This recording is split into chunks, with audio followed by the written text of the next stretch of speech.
I've said this a few times, it pays to know your vehicle and also to listen to it. Sometimes it'll speak to you.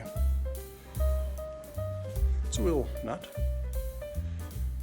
broken wheel stud. That was found rattling around inside the hubcap. Do have a new stud, got a new nut as well. So I'll be sticking those on. I just thought I'd share with you how we do that. Why would a wheel stud break? Over tensioning. Most common cause that you hear about is auto shops or tyre shops using rattle guns, which probably aren't rated. What I mean by that, they're not torque calibrated to whatever your vehicle specs are, and they over tighten them, and they may break them, or they may just stress fracture them. I've had wheel nuts break up on Gibb River Road where just micro dust penetrates the thread between the nut and the stud, and you can't get the nut undone apart from breaking it.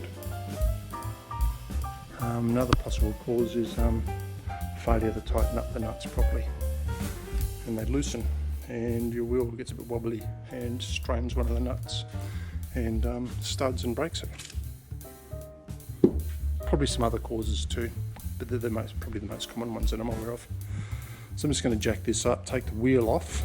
I'm going to have to take the rotor off, which means I have to take off the caliper as well, or set the caliper aside. Once I've got to that stage where I've ready to pull the rotor off, I'll bring you back. Here you go. A couple of ways to get that off. You could take the hub off, which means taking the axle out, the bearings and stuff, and use a press. You could just use a brute force, hammer and a pin punch. At the moment I don't want to shock up the bearings, so I'm going to use a G-clamp.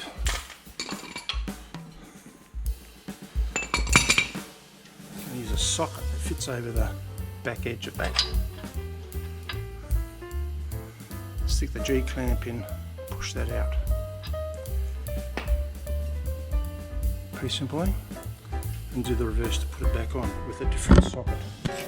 So the socket will go over the thread, and I'll put the G-clamp on the back of the stud.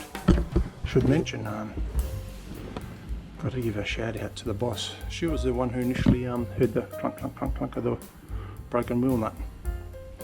So I didn't hear it until we got a little bit slower. So good hearing.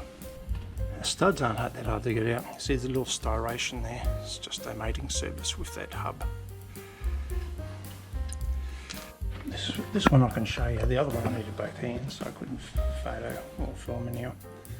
So I got the G-clamp on the inside there.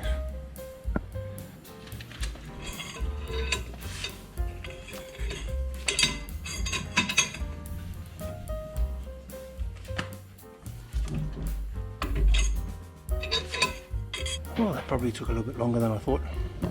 It's all pulled up nice and tight there.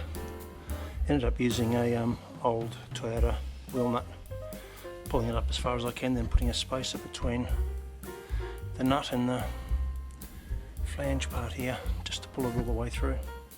That's probably the last 3mm. Give that a clean with a wire brush. Give them all a bit of a clean with a wire brush, and that's the job done. Pretty easy. Rightio, a trick for young players. Sometimes new rotors, the outside, or the internal diameter there, is a pretty damn good fit for your hub. And if you haven't cleaned the hub, there's a build up of rust there, and it may stop the rotor going all the way. So give it a brush, a couple of wire brushes, clean up all the studs, rotor should go straight back on.